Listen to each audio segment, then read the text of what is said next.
Pemirsa, masuknya putra bungsu Presiden Joko Widodo Kaisang Pangarep ke Partai Solidaritas Indonesia nampaknya tak membuat senang PDI Perjuangan. Ada pandangan masuknya Kaisang ke PSI tak lepas dari cawe-cawe Presiden Jokowi yang kini tengah bermain politik dua kaki.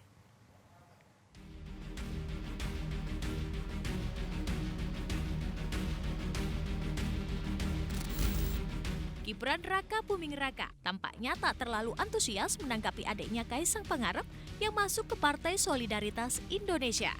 Gibran enggan berkomentar banyak perihal adiknya yang memilih beda partai itu. PSI gimana, Mas? Tanya Kaisang ya. Kemarin restunya juga sudah dikasih, Mas. Walaupun Tanya ya. WhatsApp-nya nggak dibalas. Tanya ke orang PSI. Mas sudah komunikasi dengan Mas Kaisang, Mas? Urusan PSI tanya ke orang PSI. Enggak, kemarin kan Kaisang mengatakan juga sudah minta restu ke Mas Gibran itu seperti itu. Tanya ke orang PSI, tanya Kaisang sudah. Guys, Bon. Tapi restu sudah dikasihkan untuk Mas Kaisang, Mas. Yuk. Makasih. Masih kali sekian. Berlabuhnya Kaisang ke PSI berawal saat PSI mendengungkan wacana Kaisang bertarung dalam pemilihan Wali Kota Depok, Jawa Barat awal Juni lalu. Sejak saat itu PSI mulai mengajak Kaisang menjadi kader PSI hingga berujung mengantarkan kartu tanda anggota atau KTR resmi PSI ke kediaman Presiden Joko Widodo di Solo, Jawa Tengah. Balik lagi karena saya lihat diisi oleh anak-anak muda yang punya kompetensi, punya semangat, daya juang bagus. Kenapa tidak? Izin ke Pak Jokowi nggak, Pak? Mas, izin ke Pak Jokowi? Ya, minta restu pasti, tapi kan namanya juga beliau itu kan sibuk banget kan. Tapi kan ada pesan juga, Mas, mungkin. Ada pesan dari Pak Jokowi setelah minta restu. Udah, saya kan cuma minta restu, nggak minta pesan. Munculnya pandangan masuknya Kaisang ke PSI ada campur tangan Presiden Joko Widodo. Joko Widodo dinilai tengah bermain politik dua kaki karena tak sepenuhnya mendukung Ganjar Pranowo, melainkan Prabowo Subianto. Memang begitu bacaannya. Ketika kita mengatakan bahwa Pak Jokowi mendukung Pak Prabowo, cenderung artinya bukan tidak mendukung Mas Ganjar. Artinya memang meletakkan kedua ini kan dari awal.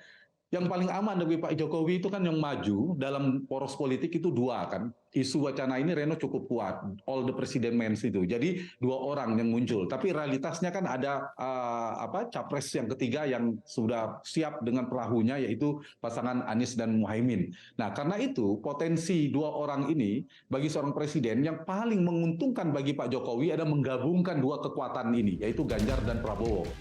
Apa yang dilakukan Kaisang tidak membuat senang PDI Perjuangan. Meski dalam aturan partai Kaisang bebas memilih partai yang diinginkannya. Namun dengan begini langkah Kaisang memutus tradisi keluarga Presiden Joko Widodo yang notabene kader PDI Perjuangan. Bagi PDIP dan bagi saya adalah bahwa pilihan-pilihan politik seseorang itu adalah wujud pengabdian seseorang untuk ikut berpartisipasi dalam membangun masa depan Indonesia. Dan pilihan-pilihan politik itu kan tergantung personalnya. Baik. Sehingga bagi PDIP adalah partai yang memegang suatu prinsip-prinsip kebersamaan dan gotong royong.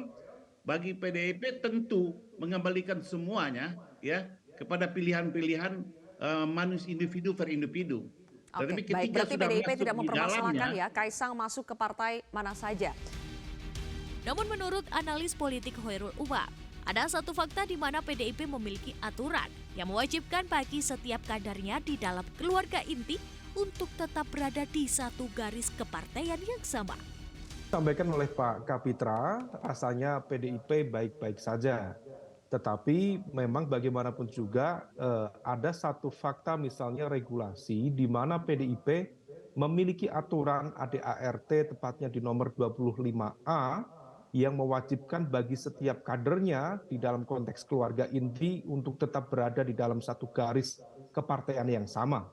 Dan kita tahu PDIP adalah salah satu partai yang sangat tegas di dalam konteks menegaskan, menjalankan dari konstitusi partai. Sehingga aturan-aturan itu begitu tampak tajam.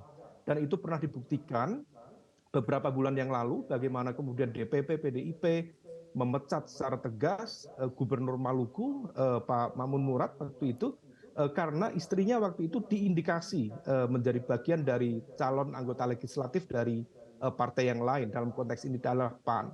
Nah, oleh karena itu ada situasi di mana kemudian aturan konstitusi partai itu harus ditegakkan.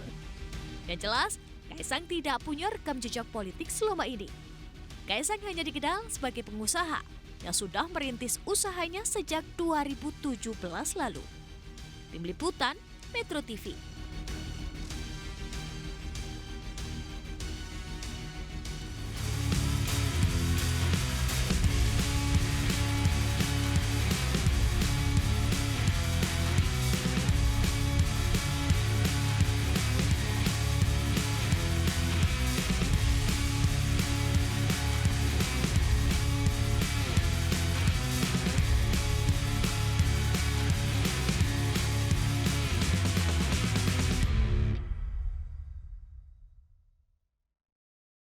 Jelajahi cara baru mendapatkan informasi. Download Metro TV Extend sekarang.